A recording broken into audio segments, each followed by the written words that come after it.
Most people who know the name Palau know it from a single photograph, a scatter of green islands shaped like mushrooms.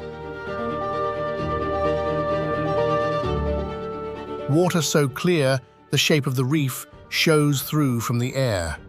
A boat, somewhere in the frame, for scale. The photograph is not a lie. There are around 300 of those islands in one lagoon. The water holds more kinds of hard coral than the entire Caribbean Sea. 1,300 species of reef fish live here, in a country whose entire population would not fill a mid-sized football stadium.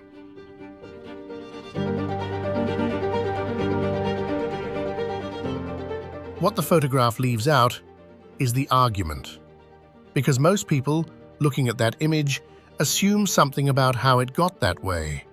They assume Palau survived by being small, by being remote, by being too far from anywhere to be worth taking. Or they assume that somewhere in the last 30 years, outside money arrived in time.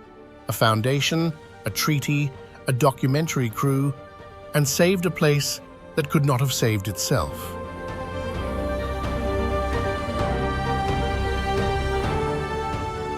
In 2015, Palau closed 80% of its ocean to all commercial fishing.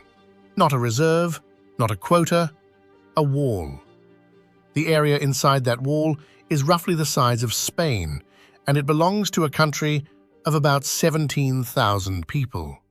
6 years before that, it became the first nation on Earth to ban commercial shark fishing across every square meter of its waters. Every visitor who lands at the airport has a promise stamped into their passport. It was written by Palauan schoolchildren. You cannot enter the country without signing it.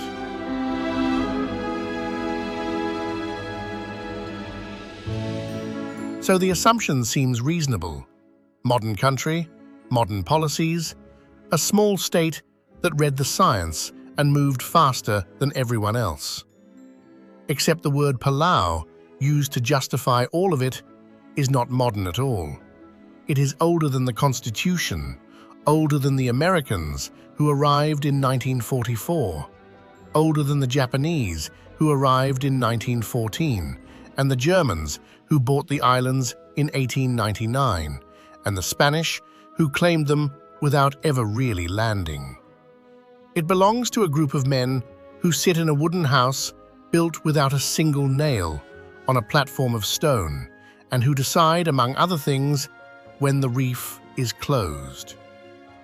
And right now, this year, those men are in a public argument with their own elected government about whether the ocean should stay shut. So who actually decides what happens to this sea? And what happens to a place when that answer stops being obvious?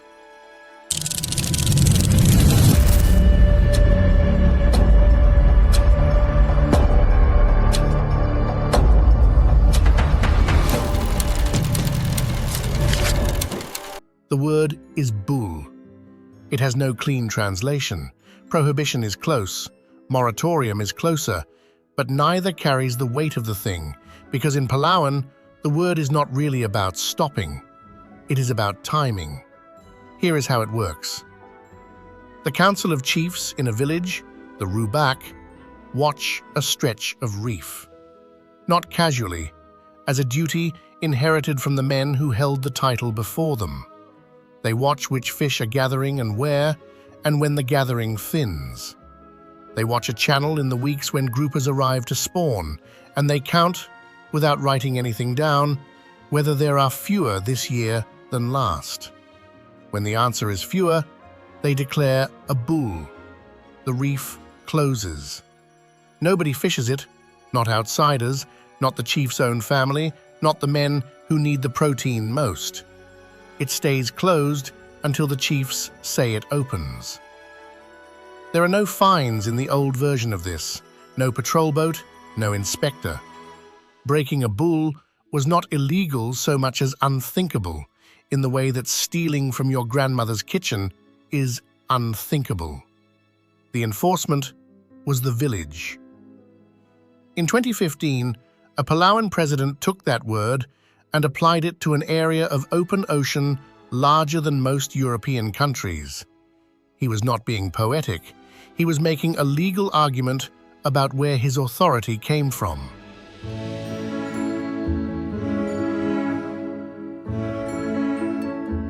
And 10 years later, when a different president proposed reopening part of that water, the chiefs wrote to him, in letters, on paper, asking him to leave it closed. That argument is the spine of this documentary. But to understand why it matters, you have to see the thing being argued over. Start where 2/3 of the country lives. Koror is not what the photographs suggest. It is a working town on a small island, joined by bridges and causeways to 2 others, and joined to the largest island in the country by a bridge that Japan paid to rebuild after the first one collapsed. There are traffic jams, briefly, twice a day. There is a state prison whose inmates carve storyboards for sale. There are more Filipino restaurants than Palauan ones, because a significant share of the workforce is Filipino. The rock islands begin about 15 minutes offshore. They are called Chelbacheb in Palauan, and they are the reason the country appears in the photograph. Ancient coral reefs lifted above the sea, then eaten away at the waterline by waves and by sea urchins grinding at the limestone until each island stands on a stem narrower than its crown. That undercut is what makes them look like mushrooms. It is not decoration, it is the sea slowly removing the island's ankles. In 2012, the lagoon was inscribed as a World Heritage Site, one of only around 30 in the world listed for both natural and cultural value, and the only one of its kind in the South Pacific. The cultural half is easy to miss. In caves among those islets are pictographs roughly 4,000 years old, and the remains of villages that were abandoned before any European knew the archipelago existed.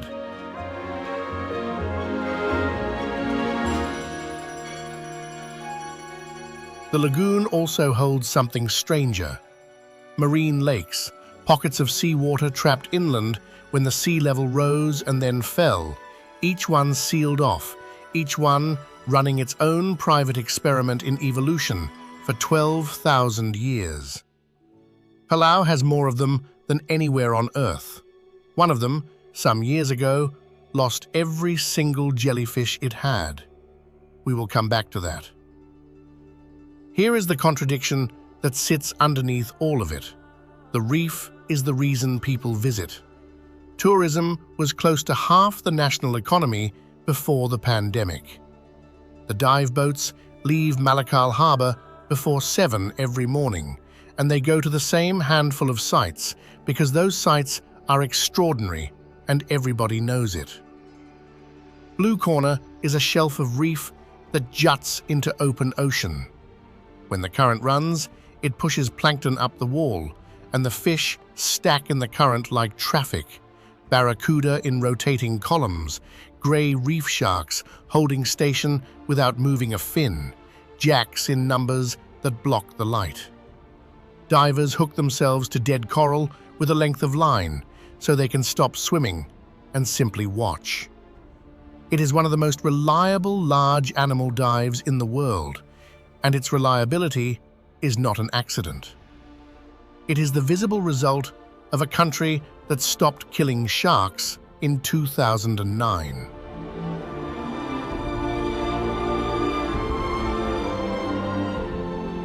But the same tourism that pays for the protection puts pressure on the thing it is protecting. More visitors means more restaurants. More restaurants means more demand for reef fish. And reef fish are the one category of seafood that a closed offshore sanctuary does nothing to protect, because the sanctuary is out there and the reef is right here. There is a second problem, quieter and harder to see. When Palau shut its waters to the foreign tuna fleets, the tuna did not vanish from the ocean. They vanished from the market in Koror.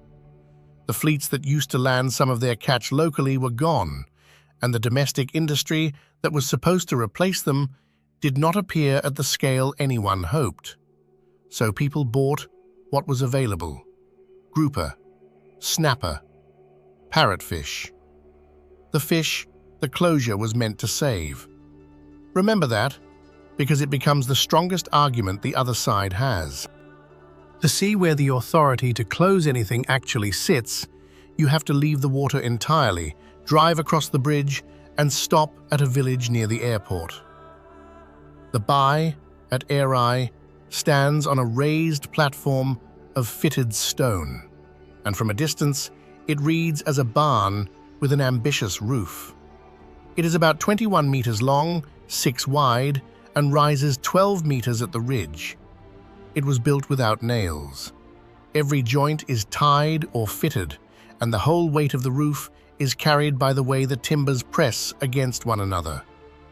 When a typhoon takes part of it, the village rebuilds it using the same method, measured the same way, with the terayu, the span of a man's outstretched arms, and the melutek, measured between thumb and finger. There were once more than 100 of these across the archipelago. Airai is the last one standing in the traditional style. Most of the others did not survive the 20th century. Inside, along the walls, there are 10 places. They are ranked 1 through 10, and each belongs to a clan. The first place does not belong to a man. It belongs to the village deity, and a title holder sits in it on the deity's behalf. The rest belong to chiefs, and a chief does not simply become a chief. The senior women of his clan choose him. They put his name forward, the council either accepts it or does not, and if it does, he must hold a feast and pay for his seat. Higher seats cost more. The women who selected him can also remove him. Palau is matrilineal. Land passes through the mother's line. Titles pass through the mother's line. The money that settles a dispute, the old money, glass beads and pieces of turtle shell called udud, is held and directed largely by women, and it is still used today at funerals and first birth ceremonies and in the settling of arguments between clans. A chief and his female counterpart are always related and never married. Brother and sister usually, or close cousins. Foreigners have been misreading this arrangement as a royal couple for 240 years. Above the doorway of the Bai, carved into the wood, are bats hanging upside down. They are not ornament, they are instruction. A man entering lowers his head, the way the bat hangs with its head down because of who is inside. And the decisions made in that room are not made by vote. They are made by consensus, all 10 or nothing. When the council cannot reach it, the 4 highest-ranking chiefs walk outside to a stone platform, 70 stones laid in the ground, and stay there until they agree. This is worth holding on to because it is easy to hear the word chief and picture something ceremonial. A man in a costume cutting a ribbon. What is actually being described is a legislature with a quorum requirement of 100%, an electorate of senior women, and a jurisdiction that includes the Reef.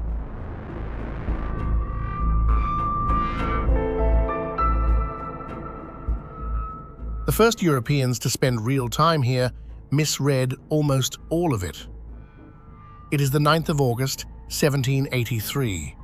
An East India Company packet called the Antelope, running the Eastern Passage home from Macau, strikes a reef in the dark off a small island in the west of the archipelago.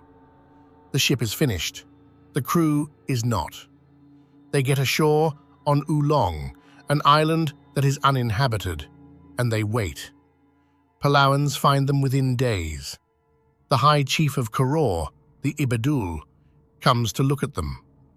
His name, in the account the English later publish, is written down as Abba Thul, which is not a name at all. It is a fragment of his title, misheard. He decides not to kill them. He decides instead to feed them.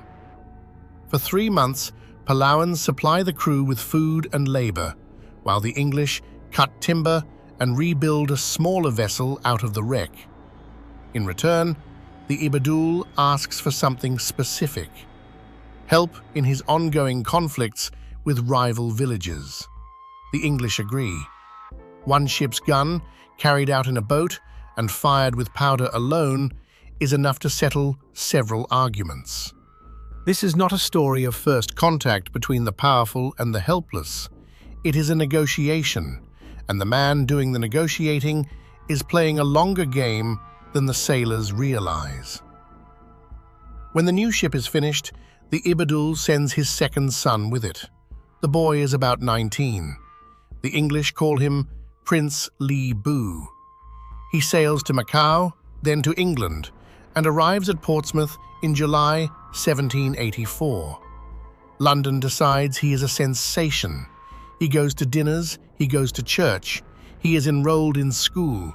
He is described over and over as poised and quick, which, in the language of the period, means that he refused to behave like a curiosity. He caught smallpox and died on the 27th of December, 1784. He was 20 years old. He is buried in the churchyard of St. Mary's in Rotherhithe, on the south bank of the Thames, under a stone paid for by the East India Company. His father did not know for years. The company eventually sent 2 ships back to the islands to tell him, with gifts of seeds and plants, as though those were the same thing.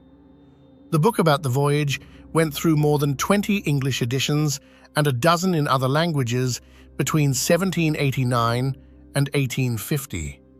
In Britain, Li Bu became a moral lesson for children about the natural nobility of the untutored savage. In Palau, he was somebody's son, sent out to learn what the world knew, who never came back. The sea he sailed out of keeps things the surface never shows, somewhere below the dive boats, below the sharks and the divers and the reef entirely. The wall of the outer reef drops away into cold water, and in that cold water lives an animal found nowhere else. The Palau nautilus, Nautilus belloweensis, a shelled cephalopod, spiral, chambered, unchanged in its basic design for a very long stretch of geological time. It lives on the Four Reef slope, mostly between 150 and 300 meters down, where the water sits somewhere between 10 and 17 degrees. It cannot see well. It hunts and scavenges almost entirely by smell, drifting along the slope, adjusting its buoyancy by moving gas and fluid between the chambers of its own shell. At night, when the reef fish above it go quiet, it sometimes rises. Nautiluses are slow to mature and slow to breed, which makes them easy to remove and hard to replace. Around the world, they have been fished heavily for their shells. In Palau, the deep slope where they live is inside protected water. They were here before the reef above them took its present shape. They were here before anybody arrived to argue about who owned it.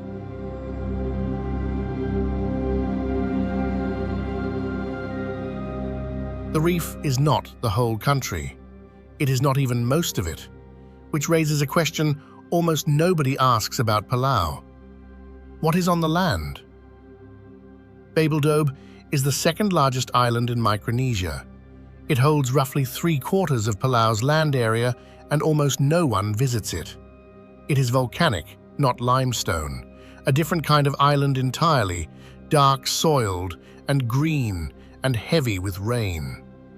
Its high point is barely 250 meters, but the interior is folded enough that until this century there was no road around it. Villages were reached by boat. Then the road came, a ring highway around the whole island, finished within the last 25 years, paid for under the agreement Palau signed with the United States. It opened the interior to anyone with a car, and it opened something else at the same time: a view of what was already there. Across the uplands of Babeldobe, the hills are terraced, not lightly.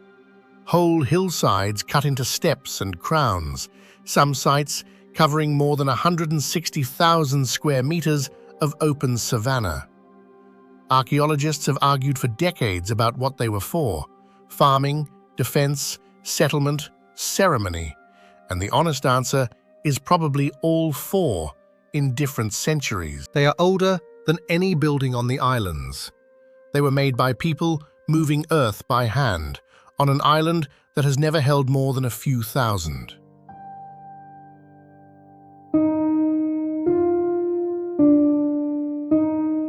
Underneath the grass is the reason the savanna exists at all.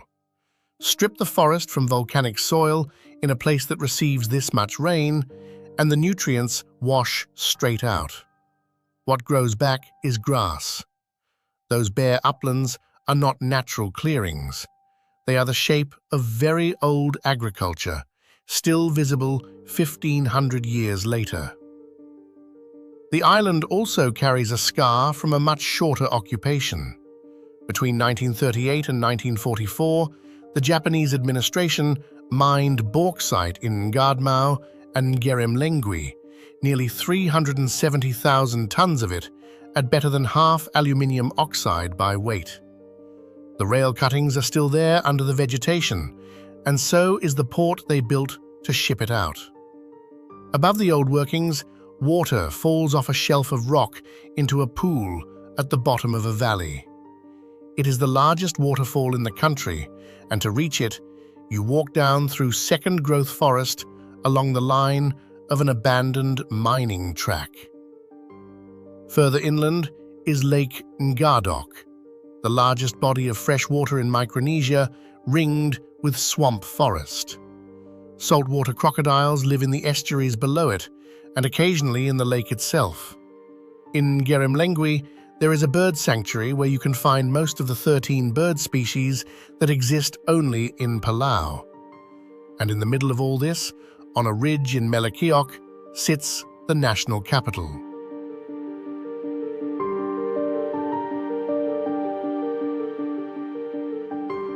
Ngerulmud is one of the smallest capital cities on Earth.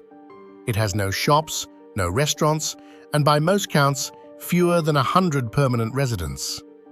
It is a domed capitol building on a hilltop, 3 branches of government under one roof, deliberately placed away from Koror so that the seat of the Republic would not sit in the town the colonizers built.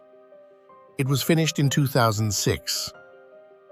For a country that had needed 8 separate referendums to come into existence. We will come back to those because the reason it took 8 is the reason the ocean argument sounds the way it does today. At the northern tip of Babeldobe, in Ngachalong State, a field of stone rises out of the grass. 52 basalt columns standing in 2 rough rows across about 5 acres of hillside between the hamlets of Ole and Mengalang. Some are 3 meters tall.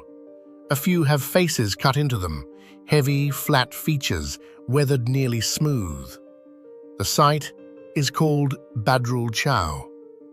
Radiocarbon dating puts the work at roughly the middle of the 2nd century, around the year 150, which means these stones were raised while Rome was at its height, on an island most of the world would not learn existed for another 1,600 years.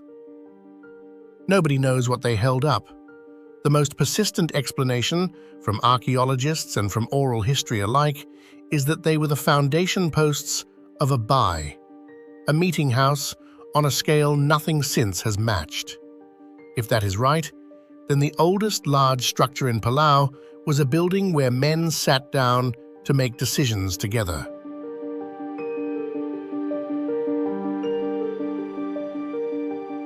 Here is the part that does not fit. The basalt did not come from Ngachalong.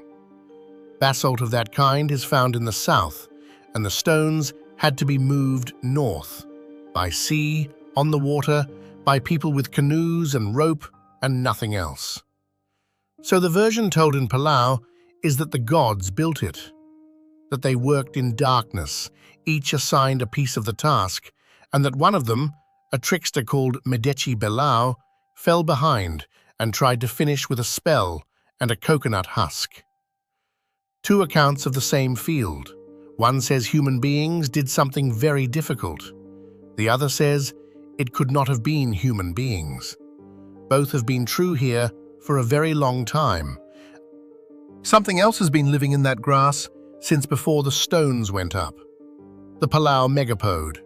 Bakai in Palauan, a dark, chicken-sized bird with heavy legs and one of the strangest reproductive strategies in the bird world. It does not sit on its eggs. Instead, it builds a mound, leaves, sand, soil, sometimes a meter high, and buries them inside. The mound composts. The rotting vegetation generates heat, and the bird manages that heat by opening and closing the mound, adding material or scraping it away until the temperature holds where the eggs need it.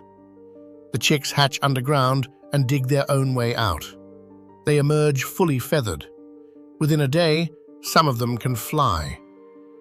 There is a story Palauans tell about this bird.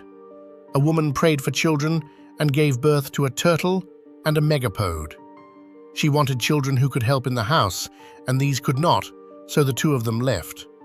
The turtle carried the megapode across the water, and in return, ever since, the megapode digs at the sand where turtles have laid, scratching leaves over the nest to hide it from whatever might come for the eggs. The megapode was pushed close to extinction here. Rats, cats, monitor lizards, and people taking eggs from mounds that are not difficult to find. It is still endangered, but the numbers on the northern islets have come back far enough that its status has been argued down from the worst category, and the reason is not complicated. The islets where it nests were closed. That is not a modern idea either. Off the western reef sits a cluster called Ngeru Kawid, the 70 Islands. Uninhabited limestone, mushroom-shaped like the rest, with beaches almost nobody has walked on. It was set aside as a preserve in 1956, when Palau was still a district of an American trust territory.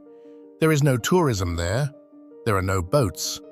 You cannot buy a permit because permits are not issued.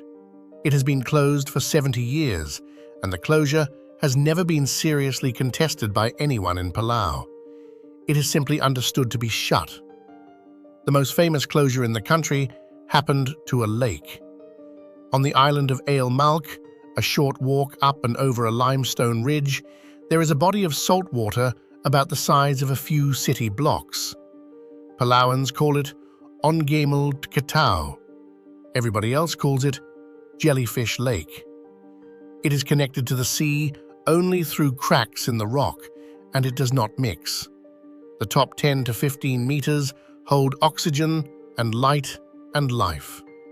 Below that is a layer of pink bacteria, and below that, water saturated with hydrogen sulfide, which will kill anything that goes into it. The layers have not exchanged places in thousands of years. This is why scuba diving is banned in the lake, not for the diver's sake, but because a diver's bubbles stir the boundary. Trapped in the upper layer, when the sea level dropped, was a population of spotted jellyfish. 12,000 years later, they are something else. Golden jellyfish, Mastigius papua et pisoni, named for a former Palauan president. They have effectively lost their sting. The cells are still there, but too weak for a human to feel, because nothing in the lake was hunting them. They also stopped feeding the way their ancestors did. Inside their tissue live single-celled algae, and the algae photosynthesize, and the jellyfish live largely off what the algae produce, which means the jellyfish must chase light. Every morning, they migrate across the lake toward the sun, and every afternoon, They migrate back, several million of them moving as one slow body of water within the water. They never touch the shaded edges. There is a reason for that. At the rim of the lake, on the roots of the mangroves, lives a sea anemone found nowhere else. Its name is Entacmea medusivora. Medusivora means jellyfish eater. It sits in the shadow with its tentacles out and waits for something to drift into them, and then engulfs an animal many times its own size. So the jellyfish follow the sun, and the sun keeps them away from the shadow, and neither of them has changed the arrangement in 12,000 years.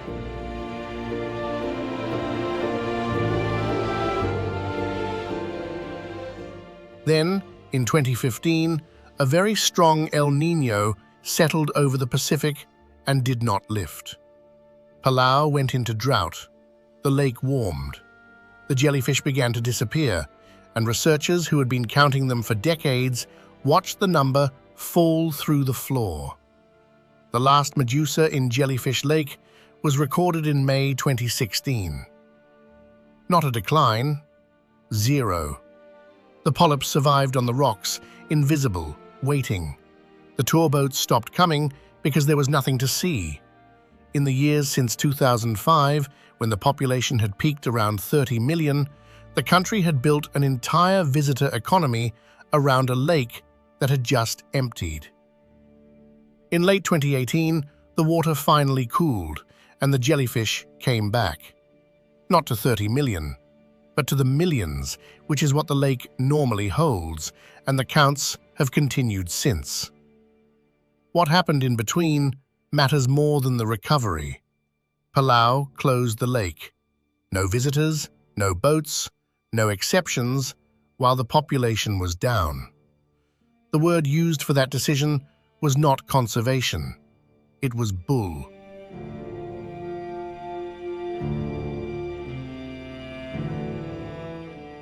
"40 kilometers south of Koror is an island that was, for a period of about 10 weeks, stripped of nearly everything standing on it. Peleliu. On American maps, Peleliu, 6 miles long, 2 miles wide, shaped roughly like a lobster claw. Flat in the south, where the Japanese built an airfield, and in the center, a spine of coral limestone ridges called Umabrogol. Not a mountain, but a maze of caves, fissures, and sheer coral faces that aerial photography could not read. It is the 15th of September, 1944. An armada of more than 800 ships is standing off the island. The naval bombardment has been running for 3 days, and the commander of the fleet has announced he has run out of targets. The 1st Marine Division goes in at dawn. They are told the island will take 4 days. Colonel Kunio Nakagawa has around 10,000 men and a new doctrine. There will be no charge at the beach.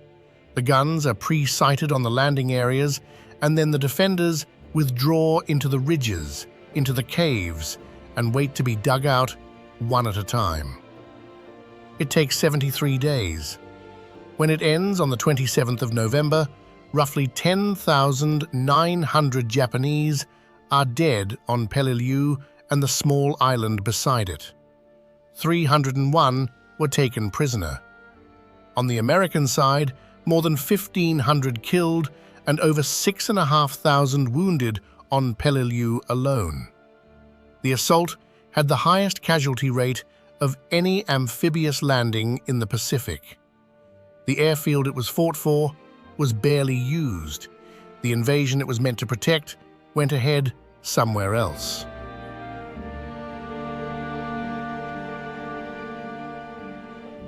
The Palauans were not there.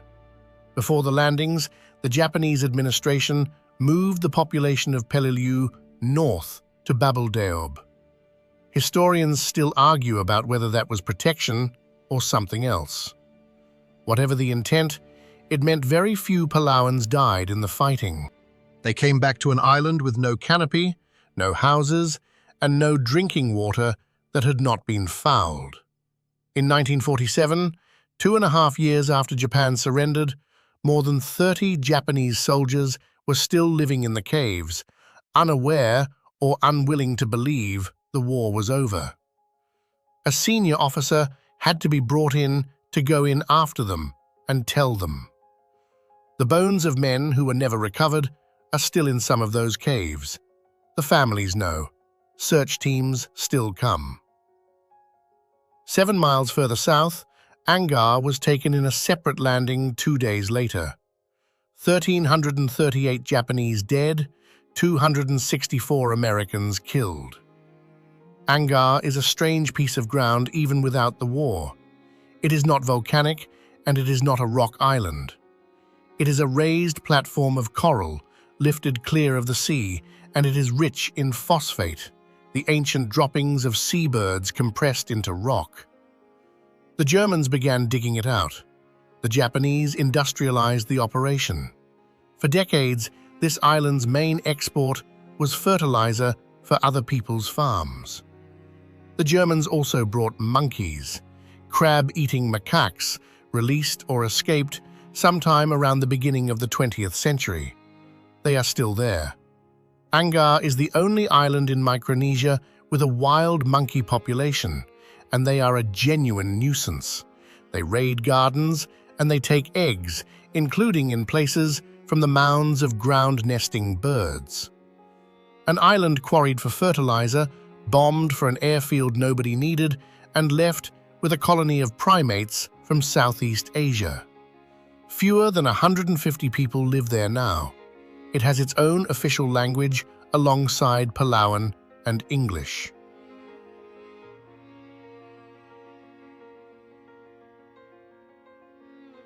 At the opposite end of the country, past the northern tip of Babeldaob, there is one more piece of Palau that most maps of the archipelago simply cut off.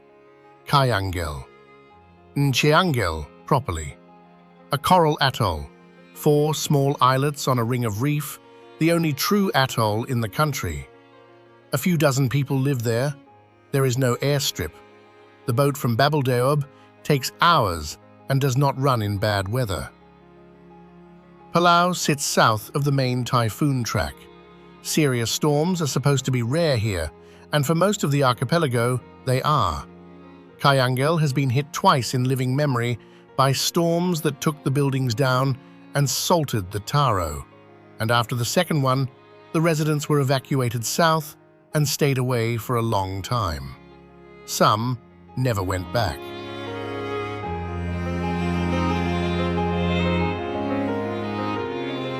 It is a small island with a small population, and the state still sends representatives to the National Congress, and the chiefs there still hold title over their reef, which is exactly the reef where this story turns.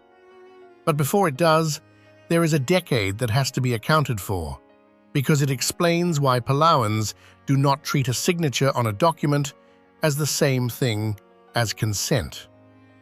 The way this period usually gets told, outside Palau, is as an administrative footnote. A small territory took an unusually long time to settle its status with Washington. 8 referendums. Bureaucratic delay in the Pacific. That is not what happened. In 1979, 38 delegates, 37 men and 1 woman, sat down in Koror and wrote a constitution. One of them, Toshio Nakamura, introduced a clause banning nuclear weapons, nuclear power, and nuclear waste from Palauan territory. It was the first constitution in the world to do it. 92% of voters approved it. The people who voted had watched the bombing of their islands in 1944, and they knew what had happened to Bikini and Rongelap afterwards. The United States wanted a compact of free association, giving it military access to Palau's land and water. The nuclear clause made that impossible unless 75% of Palauan voters agreed to set it aside. They kept not agreeing.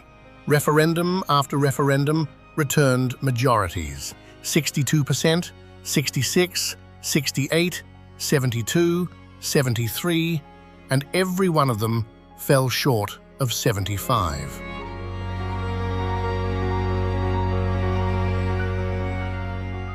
On the 30th of June, 1985, Haruo Remalik, the first president of the Republic of Palau, was shot in the driveway of his home in Koror. He died about half an hour later. He was 54. He had been born on Palau, and he was buried there. 3 men were convicted of the killing.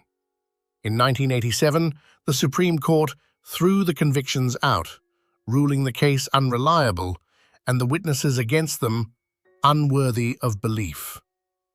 Nobody has been convicted since. In the same period, the country defaulted on a $32 million debt for an oversized power plant it did not need, bought from a British firm on terms American inspectors had warned were unsound. An investigation by the United States Congressional Accounting Office later identified a $2 million fund used to finance political operations in Palau. Cars were firebombed. Lawyers' houses were firebombed. The legislature was besieged. On the 20th of August, 1988, the second elected president, Lazarus Salih, was found dead in his office of a gunshot wound. It was ruled a suicide. The 8th referendum was held in November 1993. 68% voted yes, and the courts ruled that sufficient because the threshold had by then been amended. Palau entered the compact in 1994 and became a full member of the United Nations the same year. That is the price of the flag. 2 dead presidents, a decade of intimidation, and a nuclear clause that survives in the Constitution in name.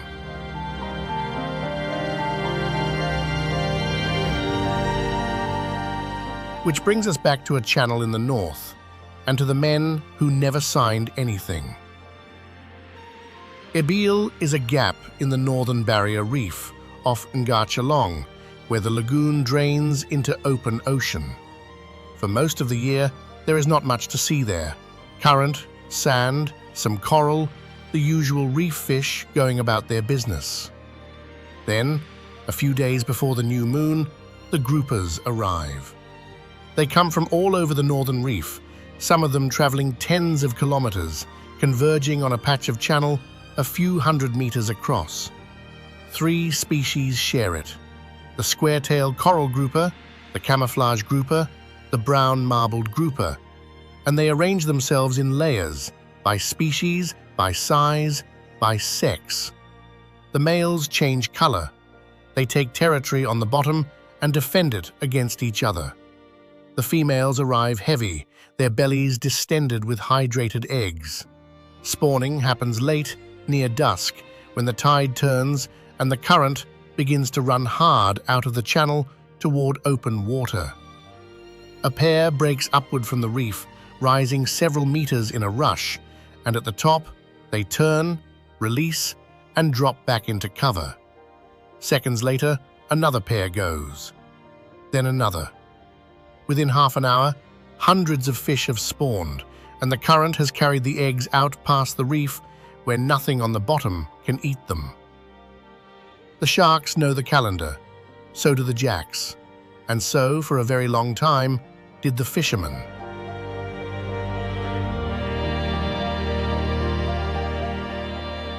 This is the part that makes a spawning aggregation both wonderful and fatal. Everything that is normally spread across 100 square kilometers of reef puts itself in one place, on a predictable date, and stays there. A fisherman who knows the site and the moon does not need skill. He needs a boat. Older Palauans remember when a single boat could take hundreds of kilograms off an aggregation in a day. By the 1980s and 1990s, that had fallen to tens. Then the live reef fish trade arrived. Tanks on boats, fish kept alive and flown to restaurants in Hong Kong, prices per fish that no local market could match. and it went for exactly these species at exactly these sites. Palau was one of the first countries in the region to walk away from that trade, not because anyone abroad asked it to. The chiefs of the northern villages come down to the water. They have been watching the channels for years, and they do not need a survey to tell them what is happening, because they can count. So they meet, and they agree, and they declare a bull on the spawning aggregation channels of the northern reef. It is the first time the traditional communities of different villages come together to make a declaration of that kind over a shared piece of water at the same time. Nobody in the room has a biology degree. The man who convened them did not have one either. Noah Idachong grew up in a fishing family, worked for the government as a fisheries officer, and spent his career doing something unusual. He went to the fishermen first, and the scientists second. The restrictions that came out of it were not imposed on the fishermen, they were written by them. Mesh sizes, bans on certain gear, closed seasons on grouper covering the months they spawn, prohibitions on exporting particular species. All of it went into Palauan law in 1994 as the Marine Protection Act, a statute Palauans still refer to by its number. Idachong then founded a Palauan conservation organization so that the next round of arguments would be made by Palauans rather than about them.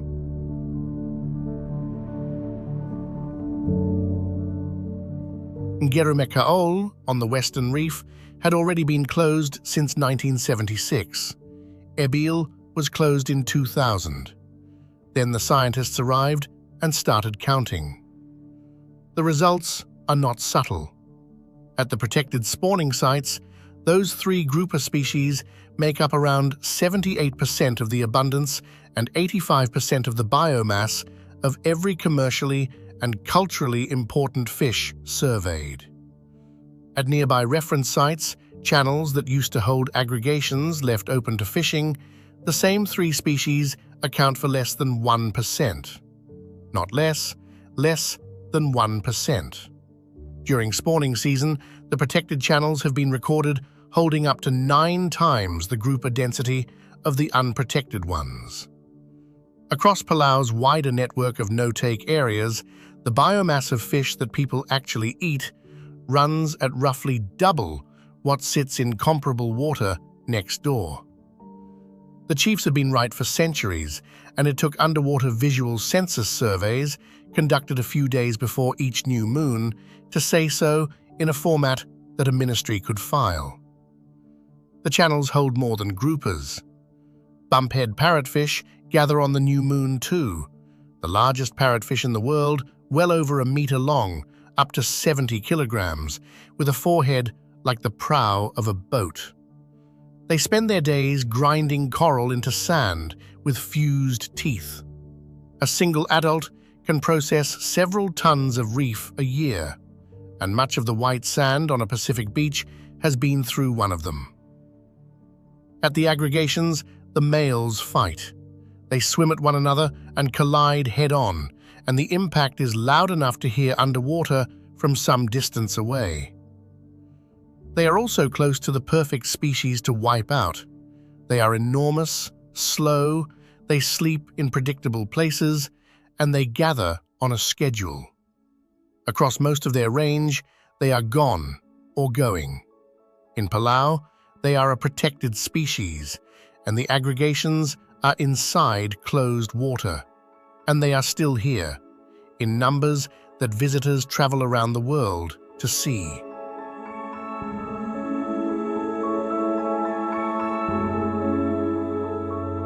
What happened next is the part the rest of the world knows.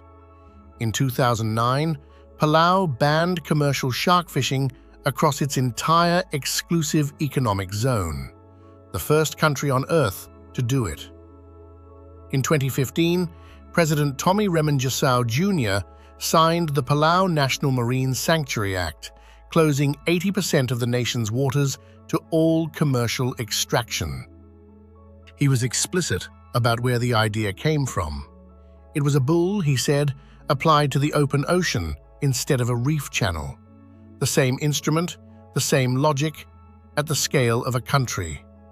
An area of sea the size of Spain, protected by a nation of 17,000 people, on the authority of a word from a meeting house. And then it started coming apart. The problem was not ecological, it was arithmetic. Palau had been earning fees from foreign fleets, several $1 million a year, under a regional scheme where vessels pay for each day they fish. The sanctuary was supposed to be replaced by a domestic tuna industry that would land its catch in Palau, sell it in Palau, and keep the value at home. That industry did not materialize at the scale required. The foreign boats moved outside the line and fished the edge of it. And in Koror, tuna became scarce and expensive in a country where fish is not a luxury. So, people ate reef fish instead: grouper, snapper, parrotfish. The exact species the closures existed to protect. In 2021, Saranjal Whips Jr. became president, and he made an argument that is harder to dismiss than its opponents would like. The sanctuary, he said, had cost Palau its fisheries revenue without delivering the industry it promised, while pushing pressure onto the reef.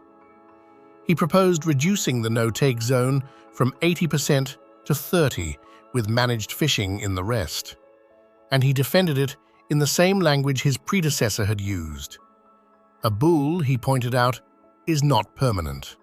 It is declared when a resource is under threat and lifted when the resource recovers. The point of closing a reef was always so that you could eventually fish it again. Closing something forever, he argued, is not what the ancestors did.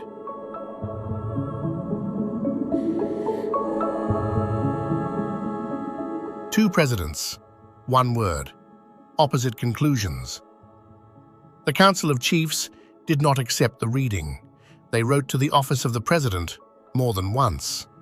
Their position was that no matter how bad the fiscal situation looked, short-term solutions should not be allowed to override long-term national objectives. They were not alone. A petition to keep the sanctuary intact gathered around 2,600 signatures, which in Palau is about 1 in 7 of the entire population. A later one passed 3,000. There were demonstrations outside meetings where foreign diplomats and conservation organizations were arriving in black vehicles, and the signs said the fishermen wanted the sanctuary. The fishermen did want the sanctuary. Local boats had been reporting that they were catching yellowfin and big eye closer to shore than before the closure, which is the outcome the whole thing was designed to produce. In 2025, Palau began inspecting every cooler leaving the airport, enforcing an existing ban on exporting reef fish, clams, lobsters, and sea cucumbers that had been quietly leaking for years. In July 2026, in his State of the Republic address, the president again called for the sanctuary to be right-sized on the basis of scientific data. The chiefs have not changed their letter. It is worth saying plainly what is being argued about, because it is not conservation against development. Both sides want fish in the water and food on the table. Both sides invoke the same institution. What is actually in dispute is who holds the authority to say when the closing ends. An elected government with a budget deficit and a 4-year term, or a council of title holders who require unanimity, who were chosen by the senior women of their clans and who answer to a time frame measured in generations. There is a version of this argument in almost every country on Earth.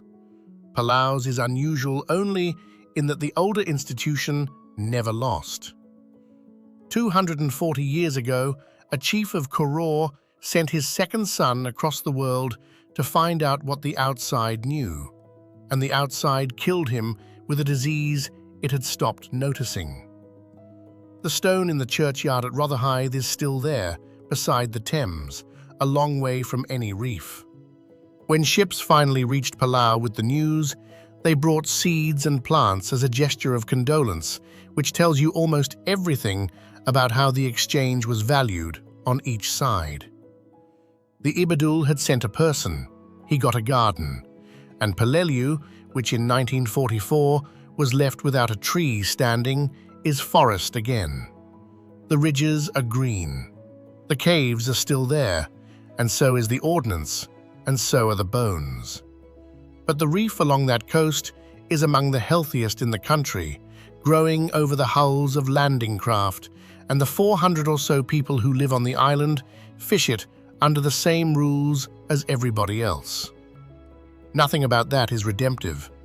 10,900 men died on that island for an airfield that was never needed. The forest growing back does not settle it. What Palau demonstrates is narrower and more useful. For 1,000 years on these reefs, the decision to stop taking has been made by people who had to live beside the consequences of getting it wrong. Not by a regulator in another country, not by a treaty, by men and women who would meet the fishermen at the dock the next morning. That system is now being asked a question it has never faced at this scale: whether it can hold a closure across 500,000 square kilometers of open ocean against a national budget for longer than any human being will be alive to see the result. Nobody knows the answer. The chiefs have not moved. The government has not withdrawn the proposal. The reef fish keep coming out of the lagoon because tuna is expensive, and the groupers keep gathering at Ebil on the new moon because the channel is still shut. Whether it stays shut is not, in the end, a question about fish.